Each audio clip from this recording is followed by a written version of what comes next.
It happens every day in Clinton County. Transportation Department employees gear up, fill up, and head out. From where we shot this video last week, it's a process that appears second nature to these workers. The problem is, the fuel they're pumping that you've paid for hasn't been kept track of. District 8 itself doesn't have a lot of spikes. It was the two garages in Clinton County that really shot off the chart, so to speak.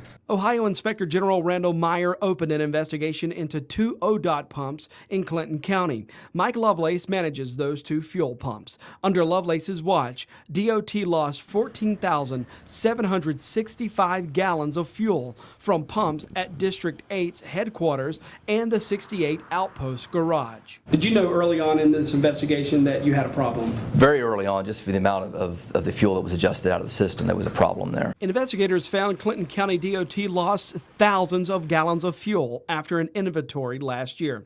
For the first time in years, DOT staff took actual readings of the fuel levels inside their tanks. They found there were 15,000 fewer gallons than they thought they had. When you saw the amount of fuel that this Department of Transportation could not account for, what went through your mind when you saw those numbers on paper? You know, our office is tasked with rooting out fraud, waste, and abuse.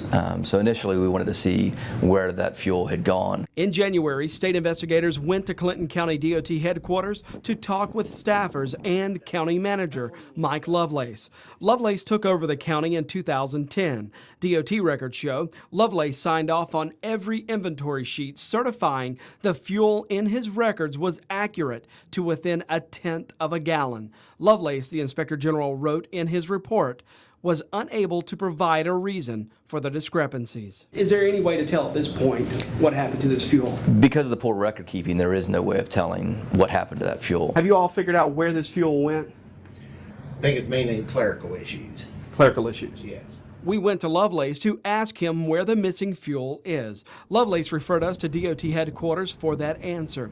The agency declined an interview for this report, telling us they were still working on the issues the Inspector General found in this report 1 month earlier. We went back to Lovelace's DOT office to question him again. There's no fuel been stolen, I guarantee you that.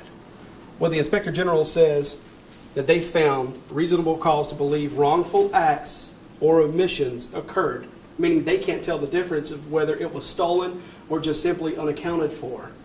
And that's kind of where you need to talk to Brian there, and he can kind of give you the information that you need.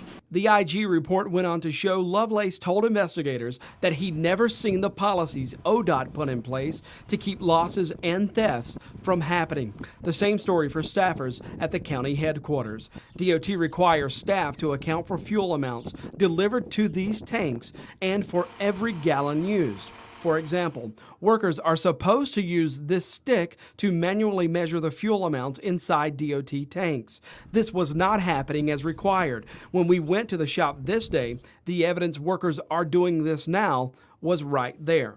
That, according to the Inspector General, was not happening before. None of those policies were followed in the Clinton County garage. Could there have been more lost in this system here, given the accounting for it that was happening under your watch? I don't think so, no. What do you want taxpayers to know about how you will have, in this instance, handled $52,000 worth of taxpayer resources? And what are you going to do to ensure it never happens again? I guarantee their money's going to be in good, safe use. I guarantee that.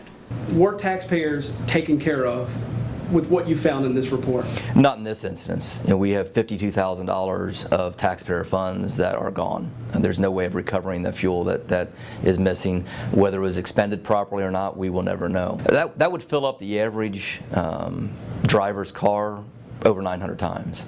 At a 16-gallon tank, you could fill your car roughly 922 times. And that's a lot of trips somewhere. That could have gone to help a lot of struggling families. It definitely could have.